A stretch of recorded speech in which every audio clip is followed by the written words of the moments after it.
अस्सलामु अलैकुम। आज हम इस वीडियो में जानेंगे कि जब हम नमाज पढ़ते हैं तो हमें शैतान किस किस तरह से बहकाता है, कैसे कैसे वसवसे हमारे दिल में वो डालता है ताकि हमारी नमाज फासिक हो जाए और अल्लाह जलशाना के बारगाही में कबूल ही ना हो। हम नमाज तो पढ़ते हैं पर हमारा दिल और दिमाग कहीं और होता है। हमें ये तक नहीं मालूम होता कि हम कौन सी सूरत पढ़ रहे हैं, हम क्या पढ़ रहे हैं, हमने सजदा कितना किया, हमने रुकू में क्या किया, हमने कौन सी दुआ पढ़ी। नाउज़ुबिल्लाह, इस वजह से हमारी नमाज फासिक हो जाती है और शैतान को बहुत ज़्यादा खुशी मिलती है और अल्लाह सुब्हान ताला हमसे नाराज़ हो जाता है। आज हम इस वीडियो में जानेंगे कि हम अपनी नमाज को किस तरह दुरुस्त करें, किस तरह दिल लगाकर अपनी नमाज को कोशिश करें। देखिए, हम चाहे कितनी भी अल्लाह ताला की इबादत कर लें तब भी वो इबादत हमारी अल्लाह रब्बुल इज़्ज़त की शान के लिए बिल्कुल भी नहीं है। लेकिन हम अपनी कोशिश करें कि हमारी नमाज फासिक ना हो, हम पूरी कोशिश करें कि हमारी नमाज सही तरीके से अदा हो। आज हम इस वीडियो में जानेंगे इंशाअल्लाहुल अज़ीम। अगर ये शुबा हो कि वसवसे के बाइस नमाज कामिल नहीं हो सकती तो इसका जवाब ये है कि लोग समझते हैं कि अगर कपड़े साफ हों, वजू वगैरह खुशू व खुजू बाकायदा हो तो नमाज बड़ी कामिल होगी। हम अपनी नमाज में जो ख्यालात लाते हैं वो लाना गुनाह है। हमें दुनिया भर की बातें याद आ जाती है नमाज पढ़ते में। आज हम इसके बारे में जानेंगे। हज़रत थानवी रज़ी अल्लाह को किसी ने खत में लिखा कि हजरात, जब मैं नमाज में खड़ा होता हूँ तो तरह तरह के ख्यालात आते रहते हैं और इसकी वजह से परेशानी होती है कि मेरी नमाज तो कुछ भी नहीं।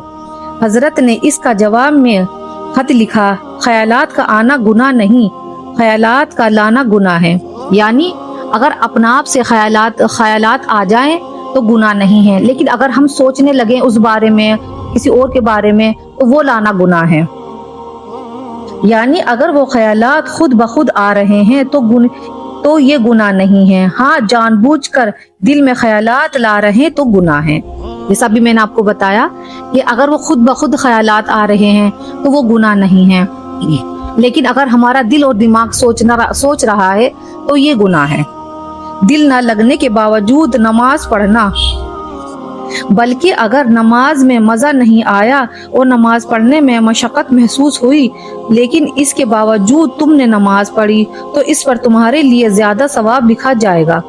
अक्सर देखिए ऐसा होता है कि हम नमाज पढ़ने तो खड़े हो जाते हैं पर हमारा दिल नहीं चाहता, दिल बहुत ज़्यादा बोझ सा रहता है, नमाज पढ़ना हमें बोझ लगता है, लेकिन फिर भी हम अल्लाह की रज़ा के लिए उस नमाज को पढ़ते हैं तो अल्लाह ताला हमें उस पर और भी ज़्यादा सवाब अता फरमाते हैं। इसलिए कि नमाज पढ़ने को दिल नहीं चाह रहा था बल्कि नफ्स शरारत कर रहा था, लेकिन तुमने ज़बरदस्ती अल्लाह की इबादत की खातिर और उसकी इताअत के खातिर नफ्स पर जज्ब करके नमाज पढ़ ली। यानी हमने अपने नफ्स को कुचल कर अल्लाह की रजा के लिए, अल्लाह को खुश करने के लिए हमने नमाज को अदा की। तो इंशाअल्लाह अल्लाह इस नमाज पर तुम्हें सवाब ज्यादा मिलेगा। चुनाचे हजरत मौलाना रशीद अहमद साहब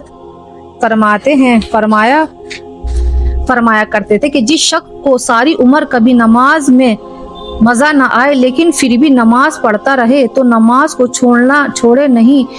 मैं इसको दो बातों की मुबारकबाद देता हूँ। एक इसकी कि जब इसको नमाज में मजा नहीं आया लेकिन इसके बावजूद नमाज पढ़ता रहा, इंशाअल्लाह इसके अजर में इजाफा होगा और इसको सवाब ज्यादा मिलेगा।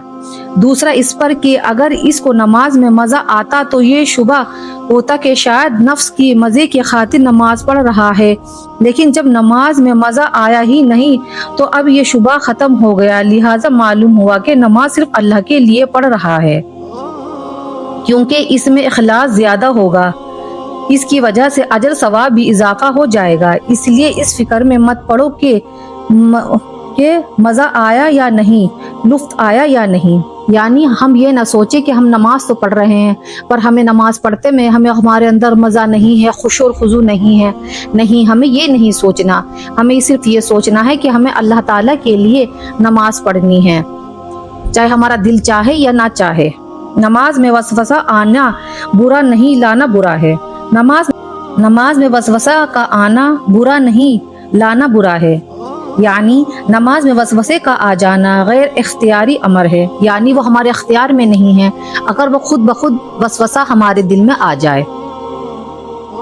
اور ظاہر ہے کہ جو چیز انسان کے قبضے سے باہر ہو وہ مذہب اسلام انسان کو مجبور نہیں کرتا۔ ہاں، نماز میں جان بوجھ کر وسوسہ لانا اور نماز میں اپنے ارادوں سے دوسری طرف متوجہ کرنے کی ممانعت ہے، یعنی اگر ہم جان بوجھ کر یہ کام کریں کہ ہم جان بوجھ کر دنیا جہاں کی باتوں کو سوچتے رہیں تو یہ ممانعت ہے، یہ غلط ہے۔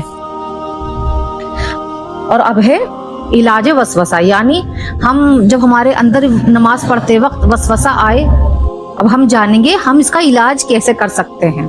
دیکھیے اللہ تعالیٰ نے اس کو بھی بتا دیا ہے کہ علاج وسوسہ آنے کی وجہ یہ ہے کہ جب صوفی یعنی جو نماز پڑھنے والا اللہ کی راہ میں قدم رکھتا ہے تو شیطان کو شوق ہوتا ہے، یعنی اسے بہت زیادہ صدمہ پہنچتا ہے اور چاہتا ہے کہ اس کو نقصان پہنچائے۔ اول تو وہ نماز روزہ فرضوں اور واجبوں کو چھوڑنے کی کوشش میں لگا رہتا ہے، یعنی شیطان ہماری نمازوں کو، فرضوں کو، روزے کو اور جو واجبات ہیں انہیں چھوڑنے کی کوشش میں لگا رہتا ہے کہ کس طرح بندہ انہیں چھوڑ دے، کیونکہ یہ دین کا نقصان ہے۔ اور جب جانتا ہے کہ اس میں مجھ کو کامیابی نہ ہوئی اور اگر بندہ وہ چیز نہ چھوڑے تو پھر شیطان سمجھتا ہے کہ مجھے تو اس میں کامیابی نہیں ہو رہی ہے۔ اس جسمانی تکلیفوں اور پریشانیوں کی غنیمت سمجھ کر اس کے دل میں برے وسوسے ڈالتا ہے، یعنی جب بندہ نماز کے لیے کھڑا ہوتا ہے تو جب بندہ شیطان سوچتا ہے کہ میں اس کی نہ واجبات چھٹا پا رہا ہوں، نہ فرض نہ روزے، جب شیطان سوچتا ہے کہ میں تو نہ اس کے فرض چھٹا پا رہا ہوں، نہ روزے، نہ اس کے واجبات، تو پھر وہ سوچتا ہے کہ کیوں نہ اب اس کی نمازوں میں ہی وسوسہ ڈالوں۔ صوفی اس سے پریشان ہوتا ہے اور رنج کرتا ہے کہ افسوس میرے تو ایمان ہی میں نقصان ہے کہ مجھ کو ایسے وسوسے آتے ہیں، حالانکہ وہ وسوسوں کا آنا اس کے کچھ نقصان نہیں دیتا۔ یعنی کہ جو نماز پڑھتا ہے وہ خود سوچنے لگتا ہے کہ میری تو نماز ہی بیکار ہے، کہ میں نماز پڑھتے مجھے ایسے وسوسے آ رہے ہیں، میرے لیے تو یہ نقصان کی بات ہے۔ حالانکہ وہ نقصان نہیں ہے، کیونکہ وہ شیطان کی طرف سے اسے دھوکہ مل رہا ہے، وہ خود بخود اپنا آپ سے وہ نقصان ہو رہے ہیں۔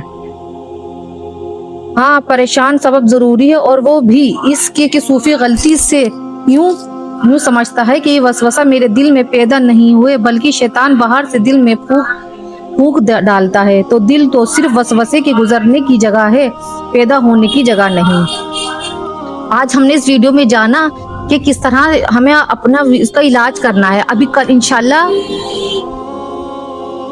انشاءاللہ کل ہم اس کا علاج جانیں گے کہ کس طرح سے ہم اپنی نمازوں میں خشوع اور خضوع پیدا کر سکتے ہیں اور وسوسوں سے دور ہو کر اپنی نمازوں کو صحیح اور درست کر سکتے ہیں۔